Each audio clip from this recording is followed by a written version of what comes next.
I like to think of catch as catch can wrestling in two ways. The first is as a sport, and really what that means is as a rule set. And there's all kinds of different variations. So there's rule sets where a strangle is barred, or the full Nelson is barred, because people have died from full Nelsons in catch wrestling. Or you can have no holds barred. You can have, sometimes you'll have best 2 of 3. You can have best of 3. You can have a 3 count pin. I've seen rule sets with 5 count pins. You can have what's called a 3-point pin, which is where the shoulders and a hip have to be pinned. And then there's also a 2-point pin where only the shoulder. So there's a lot of variations. That's one way to think of catch wrestling as a rule set. And in that way, any move that can either pin or submit an opponent is a catch wrestling move, okay? But there's also a second way to think of catch wrestling. So I'm very proud, I think my life's work, I started scientific wrestling in 2003. I was very lucky to be helped by a lot of great men, in particular Carl Gotch, Billy Robinson.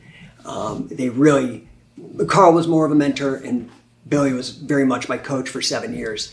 And I learned a lot about how to think about this sport from these guys. The rule sets are very, very important, okay? And that's the sporting side. But there's also the side of catch wrestling that is a canon of technique. And that's what this video is about. So I really devoted myself to the reconstruction of this sport by developing the first competitive catch wrestling matches in like 100 years or whatever. I don't know the exact number, but I was the first one in the modern era to bring back actually the sport of catch wrestling with the King of Catch Wrestling tournaments in 2007. These rules were co-developed by Carl Gotch himself. I'm very, very lucky in that regard. But, while I think that's an important contribution was my devotion to the reconstruction of the sport, I think that maybe even more important was the canonization of the technique. A lot of the techniques were lost. So much of this stuff, if you've never seen catch as catch can wrestling before, you maybe come from a sambo or a jiu-jitsu or a judo or a folk style background, a lot of this stuff you may never have seen before. And this is what I'm really proud of.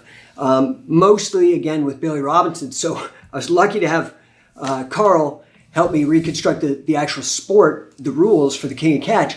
Well, Billy really helped me co-develop this curriculum. So much of these ideas are his. I kind of structured it into a more digestible way for the modern practitioner. And that's what this is about. This is about the canon of technique, things that otherwise might have been lost, because so much of catch as catch can wrestling has to be experienced. It's difficult to write about in books.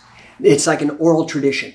So it must be passed from, it's a long chain of teacher and students. And I'm very proud to be a link in that chain, and hopefully you will be too. Thank you for watching.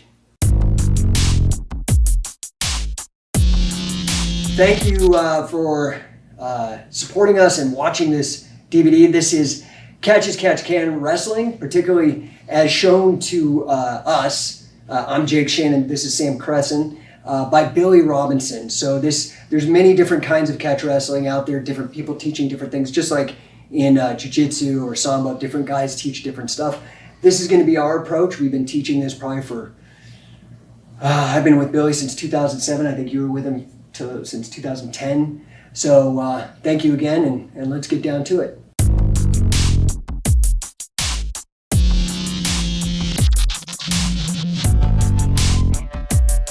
Just like BJJ or sambo or folk style wrestling or Greco-Roman, they all have their way of breaking it down so you can analyze the material. What we do, the way I was taught, is there's 3 phases to catch wrestling.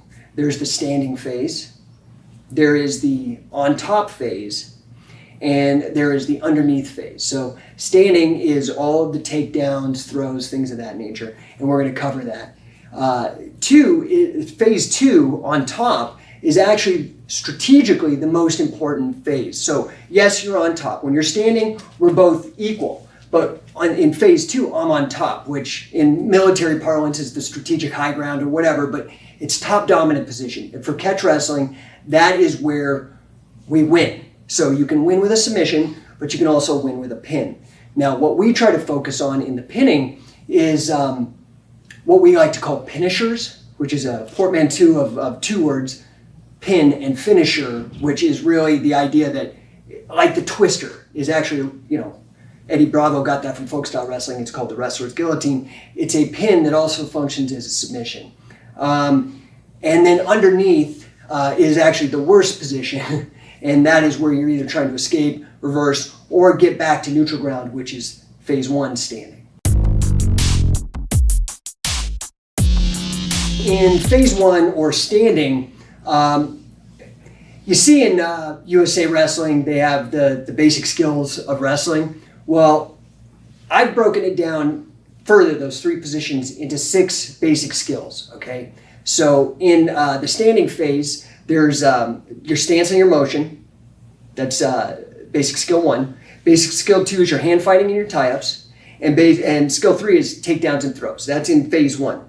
Phase 2 would be your positional rides and the transitions. And then skill 2 in phase 2, which would be skill 5, is actually finishing. So pinning, your pinning combinations and your submissions. When you're underneath phase 3, there's only 1 skill, and that's escaping and reversing. So phase 1, there's 3 skills. In phase 2, there's 2 skills. And then in phase 3, there's 1. So let's start with takedowns, okay? And we're going to start with tie-ups. Okay, so let's talk about a very basic concept, and that's your stance. This is something that Billy in particular, I've had the incredible luck to train with truly the greatest on the planet, and that's kind of been my mission with scientific wrestling, is really a study in excellence and modeling these guys that are just fantastic, guys that other people really hadn't approached or didn't have access to. So Billy in particular really spent a lot of time on the standing phase, and in particular stance.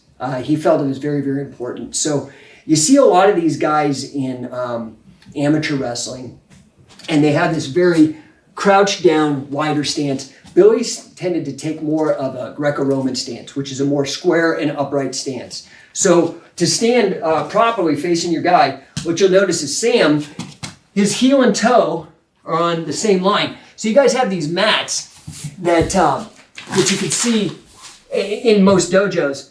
If you put a heel on one line and your toe on the other, that's about right. And you'll also notice that his feet are shoulder width apart. They're not super wide. The way Billy liked to say is like you're standing waiting for a bus. Just stand natural, okay? He would sink slightly. He'd put a little more weight in the ball, but the entire foot's on the mat, but a little more weight in the ball and a little on both feet. A little bend in the knees, elbows in, head up, chest up, butt out, almost like at the top of a power lift. Because you are going to be doing lifts and stuff, and you want to have proper body mechanics. Yeah, perfect. So notice his elbows are in, his head is up, and his hands are here to protect his hips from somebody shooting or anything of that nature, and also to protect the head. The other thing that you want to make sure that you do correctly is that you have proper motion as well. So everything should be a staccato step. So Sam, if he takes the stance, and this is all basic, and I appreciate you guys bearing with us, but these are very important things that if you're coaching somebody or you yourself are an athlete, you really want to dial in. It'll make you that much more efficient. And we'll go into that in a little bit why. You just want to do a shuffle step. So anytime I move forward, I can lead with the lead leg and step up. So forward, back, I lead with the back leg. To the right, I lead with the right. And you never cross your legs. Don't ever do that. That's some basic stuff, but it has to be said, and I'm sure there's all levels of people watching this. So your stance should be very, very simple, very sunk in and ready to go. The other thing that's important is I see a lot of people standing like this or standing off. Think of it like a sprinter. If my opponent is in front of me, I want to have my feet so I can go as quickly as possible, or I can back up. The other thing is I want to stay square to the guy. A lot of these guys have great sweep singles and they have to take an angle. So you want to always stay square. And one of the easiest ways to stay square with the guy is to follow his trail leg. So we'll move into motion a little bit here. So just take your stance. That's his trail leg. His trail leg tells me that this typically, there's exceptions to everything. I'm just speaking in generalities. But that'll tell me that this is his lead hand.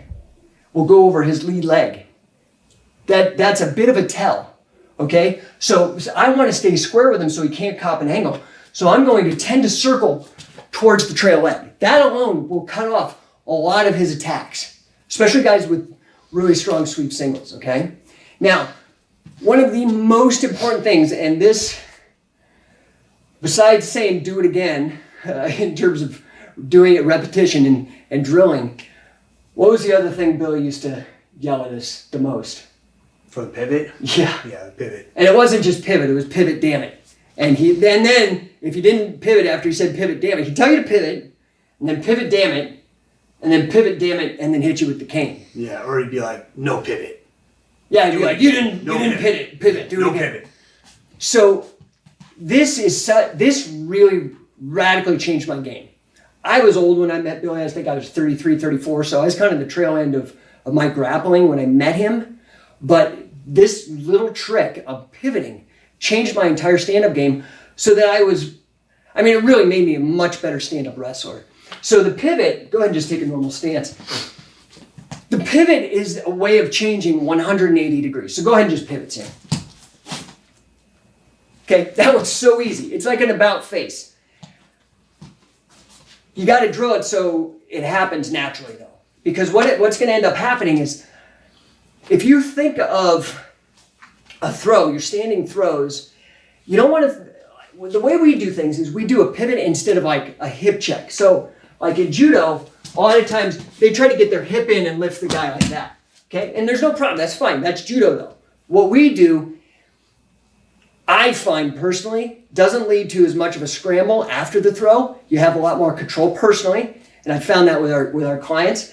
Also, it's a lot less work, and it's just a easier way to do it, but you have to get it right. So the whole idea is if we just have a simple over-under tie-up, I'm going to pivot. So see, we're square at each other. I'm going to take my lead leg, and I'm going to put it here. My toes are on the mat, and my weight is still on my back leg.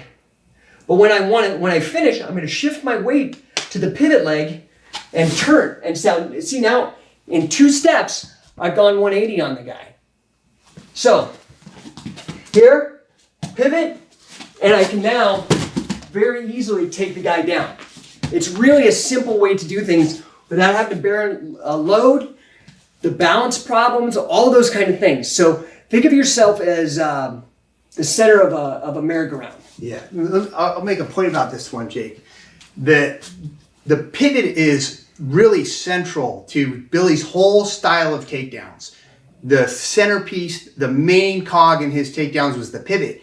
And one of the reasons why what Jake's been explaining so well is that this style of wrestling that Billy Robinson was teaching us was all about being as economically efficient as possible. So he wanted every takedown to use the least amount of strength, the least amount of power, the least amount of effort, and the maximal amount of technique, precision, skill, and leverage. And so even with like the stance, it's like Billy would rather have us take 2 small stances to move in than take a big lunging stance and expend more energy. He wanted the pivot to be a short, tight movement and not a big like back step like you do in judo or Greco-Roman where you're really throwing in the hips and the power. No, that's a great point. I mean, efficiency, I'm really glad you brought that up because that reminds me. So a big reason, if you think about stance, right? Distance equals rate times time. Okay, yeah, we're scientific wrestling, so I got to throw some equations in there. But basic high school physics, distance, shit, that's probably middle school, huh? Distance equals rate times time. I don't remember any of my math, so. So think of it this way. If distance equals rate times time, you do a little bit of algebra, and you're wanting to shorten your time, okay? So you put the t on the other side of the equation. If you want to shorten your time, you have to shorten your distance. Think of it this way. So if my stance is wide like this, okay? I'm facing Sam, okay? And let's even say I'm suckering him. I'm sugarfooting because I want him to go for this because I'm going to set him up for something, okay? If I set this leg up, but look how wide my stance is. For if he takes it, I have to shift all my weight back so my weight's over this leg, then pull this back. Meanwhile, if I keep a short stance and he goes forward, I just have to shift my weight to this leg. I want you guys to really contemplate what that means. These shorter stances, it's the same thing. If I'm here, you know those like Tekken video game, like Minoru Suzuki was one of them. Yeah, I used to play that all the time. He was the lion head guy. Yeah. I can't remember. I don't play it. But anyway, you know, when they do the motion capture, they've got those balls that go on the joints. Think about it. If I have a ball here, and a point here, and I connect that line, it goes up there, right? So if I move this leg out of the way, I move that way, right? So if we're wrestling and I'm afraid of him coming in, I want to be able to move back. But unfortunately, when I move this leg, ankle, knee, hip, when I move this leg, I'm actually going to move into him, not away. So a shorter stance, I just have to shift my weight. I have to move 2 inches instead of 10 inches or whatever. Okay? It's true. It's really subtle because if I need to move my leg, if I don't take my weight and go from my front leg to my back leg, the leg doesn't move. So I have to do that first and then I can move the leg. But when you're in a short stance, all you have to do is turn the hip and the leg can move.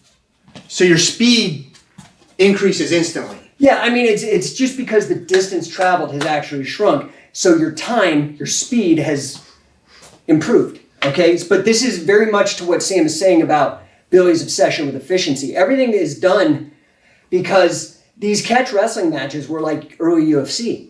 They didn't have time limits. He'd always tell us, like, what was the time limit for the longest Olympic match? Yeah. It was like fucking 12 hours, okay? Pardon my language, but 12 hours. Can you imagine wrestling for 12 hours? You really don't want to waste any calories if you've got to really go for that long. So the old catch wrestling has a lot of stuff kind of built into the history and into the technique that is about efficiency.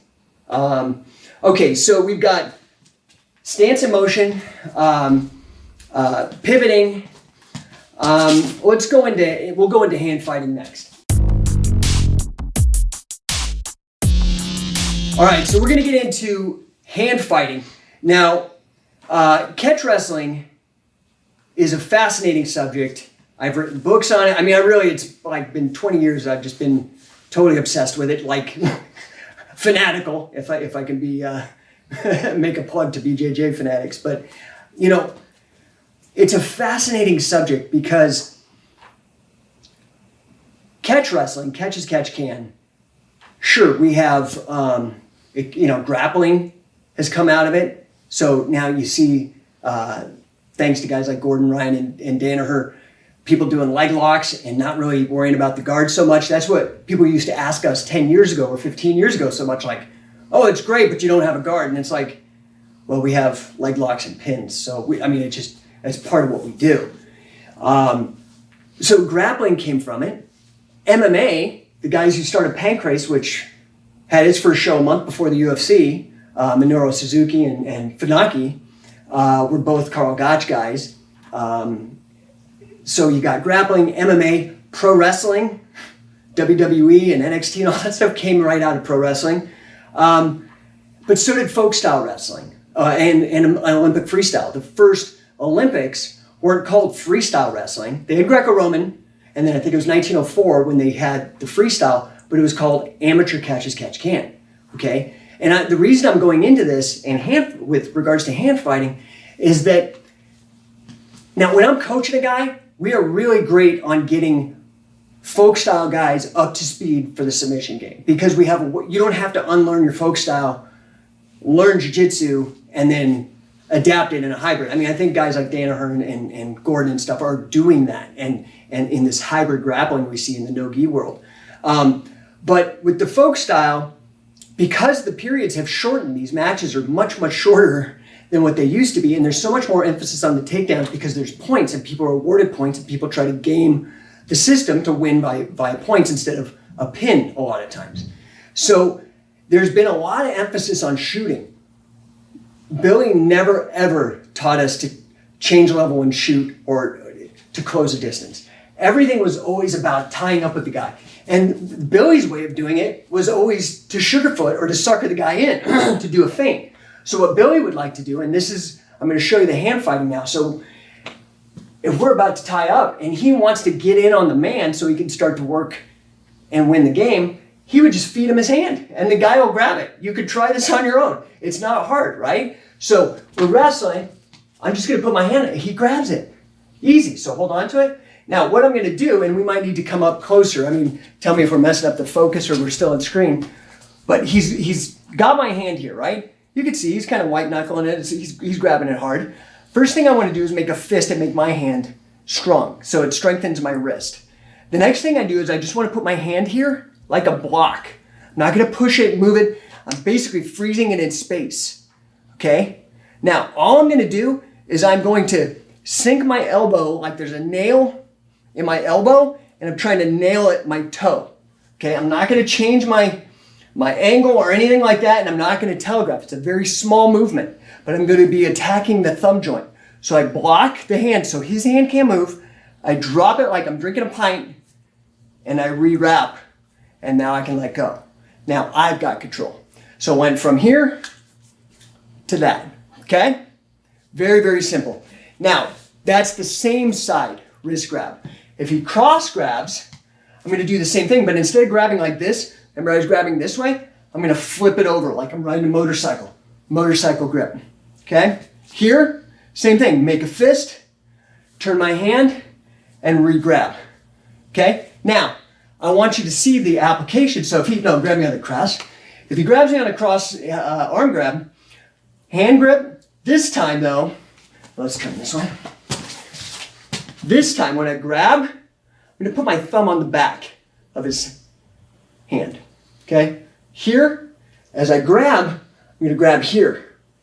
Now I'm going to square up, circle big, pull this to my chest, step, and pivot, and take him down. Okay? Come back up. This works. This works. Grab here, so the thumb. Make a fist here. See how it's like a butterfly grip? Like this on the back of his hand. Square up, circle around, pull it tight, take the slack out, hold it to my chest, pivot, and bow. Okay? So now from here, I can go into whatever else I want to do. Okay? Now, a lot of times a guy will do a two-handed grab. Okay? Now I've seen, these reality-based guys, and they do this. Boom. I mean, I've seen people punch them to bloody noses. Don't do this. This is an easier way of doing this. Make a bar. Put it in here, but let's turn it to the side. It has to be enough for this fist to go through. Okay? If it's here, I block myself and I can't do it. Okay? So I put it here, and again, this is just to freeze him in space. This is nothing more. I'm not like levering or doing any of this shit. I'm just blocking it. I make a fist, and I simply come up and grab. Okay? And then we have a different kind of arm drag too. Instead of just pulling him across, which you can do, is great if you're good at it. We do a pump handle version. So I grab the back of the arm. This stays in space again. I'm not pulling with this. This freezes. I push this. What you'll see is those dots, the ankle, knee, hip, they all come forward. That's when I grab my single. Boom, here. I just step in, drop, grab, and lift it up, okay? So two-handed. Here, block, up, drag, single, run the pipe, and two in Achilles. Okay, now, stay there for just 1 second. Yeah. 1 point on the Achilles, and we're going to go into leg locks. Sam's got a ton of great stuff on leg locks that he got from picking Billy's brain. Of course, this 2-inch piece of real estate is our main weapon. Okay, so that's called the cutting bone of the wrist. Of course, I put it against the Achilles. None of this is probably new to you guys who've been studying all the BJJ Fanatics library. But one thing that I would like to see stop happening is when you guys grab an Achilles, think about grabbing your chest hair. I mean, don't really do it, or maybe do it, whatever, but it's an easy way to remember it. Because what happens is a lot of guys get here, and they stand up, and then they let their hand slide right down. You lose all the tightness. Get it here, stay at your chest. And if, like, I'm wrestling a guy who weighs more than me, I'll put my hand here so I'm strong, like a deadlift. And it won't slide, and I'll lift him up. You want to be able to get his hips off the ground. Otherwise, it's not going to work. So, here, and then I can just push him over into a half crab. Okay? I'll make a point really quick about the hand fighting too, is that another thing is at the camps that Jake and I coach, we always come across this guy where he grabs the guy grabs the same side, whatever side, and we always come against the slapper. Like every camp, there's always a slapper. That's not the idea behind this. And it's like we show the technique, and they'll do it a few times, and then the next thing you know, they're slap, slap, slap, slap. It's very quick. You want to be like Billy would say, you want to be like a ghost. Meaning that, like, okay, Jake grabs my arm, and I've escaped and made not a big deal out of it and switched the grab without him noticing. So I'm not going to spaz out. If he does the cross side like Jake showed, it's like same thing. It's like you want to be as little movement as you can. Back to that principle when we're talking about stance and movement of just total efficiency in all of your wrestling. Well, and because it doesn't telegraph, right? This is how you tell the new guys, is that they're so herky-jerky and make such a big deal. It's like, if I want to get that arm drag, I just want to do it quick. I don't want the guy to have time to think to counter what I'm doing, you know? So, okay, so that's hand fighting.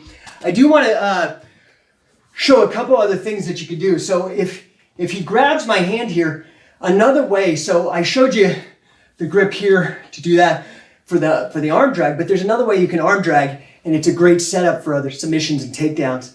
What I'm going to do, and let's turn this way. What I'm going to do is I'm going to imagine there's a pistol here. This is actually a Wade Chalice trick. So if I have my hand here, I'm going to reach across here, and I'm going to try to reach across. It already weakens his thumb a lot. Okay, I can feel it weakening. So here, grab, and now I'm going to hit hips here. So pistol here. See how we hit? Now this is very easy for me to come here, wrap the leg, here, here, into that, or here. Now this arm's going to come to the belly. This, I step to the side. So now stay where you are. We hit the hips. This arm comes under the belly, and then I'm going to, with my knees, pinch his leg.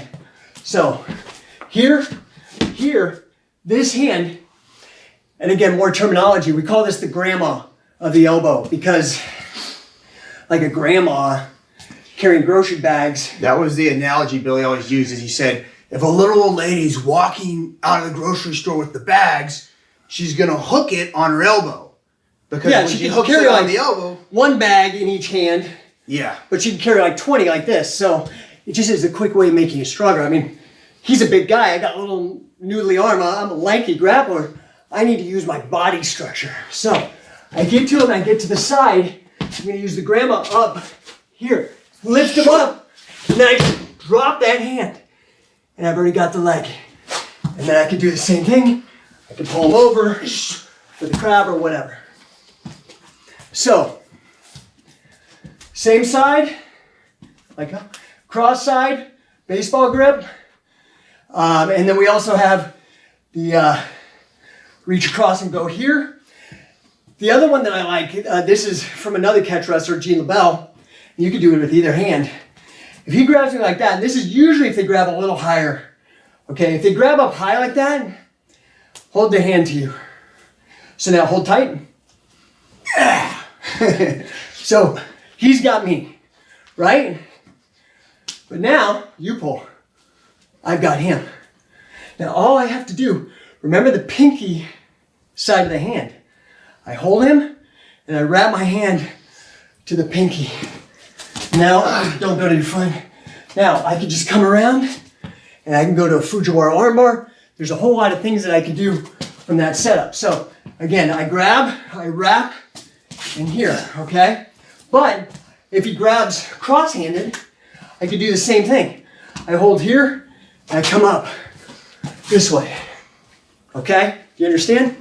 So, same side, cross side, baseball grip with two hands, over to the pistol, to an arm drag to the hip, or you can do the pinky wrap Jean LaBelle trick. That's just some basic hand fighting. We just covered hand tie-ups.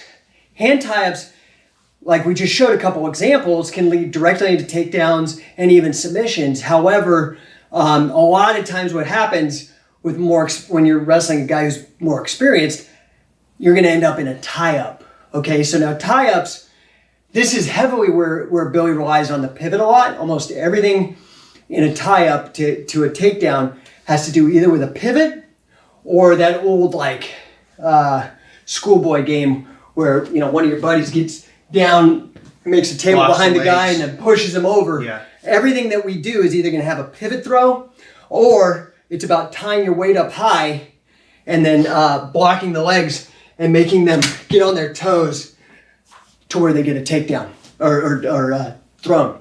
So the first tie-up that we want to talk about is the collar and elbow. And it is the typical thing that you actually see in professional wrestling. You always see them, they do this crazy tie-up shit. Anyway, it is still a common position in wrestling, and there's 1,000 different things you can go off of. What would you say, Sam? Yeah, and I would say if you're thinking about progression, if we're doing hand tie-ups, we're pretty far apart. When we take a little bit step closer, the next closest thing, we're too close right now for clinch, for overhooks. We'd have to get in tighter, but we're in range for the elbow collar. So if you kind of think of range from wrestling from the furthest way, which hand fighting, that's as far away as we want to get in this style. We don't like to wrestle way, you'll see guys wrestling way outside looking for shots. That's not this style. Hey, if you're awesome at that, we're not going to change it. But this style is about being efficient. Not everybody has the gas in the tank to shoot 50 times. Yeah. So hand fight, collar and elbow, that's the next. You take one step in, you're in collar elbow. We take another step in, and we're going to get into clench positions. Like over-unders. So for the collar elbow, the hand that's on the collar goes directly behind the neck. And what you want to do, the way Billy taught it to me, was you want your forearm to be straight up and down like a shield. Almost like I want to drive my elbow through, but I don't want to bend it. I want to keep it straight. That's the first one. The next arm is going to come over his arm, and it's just going to be kind of loose. I'm not going to make a big deal and grab on. It's just kind of a loose arm that I want to have loose in case I want to slide it in here or pull it out or pop it under. I just want to have this arm loose. So here and here. Now, the most important thing is that I want to keep him blocked out. So if Jake's got this in here, okay, and he's here, he doesn't want me to get around this shield.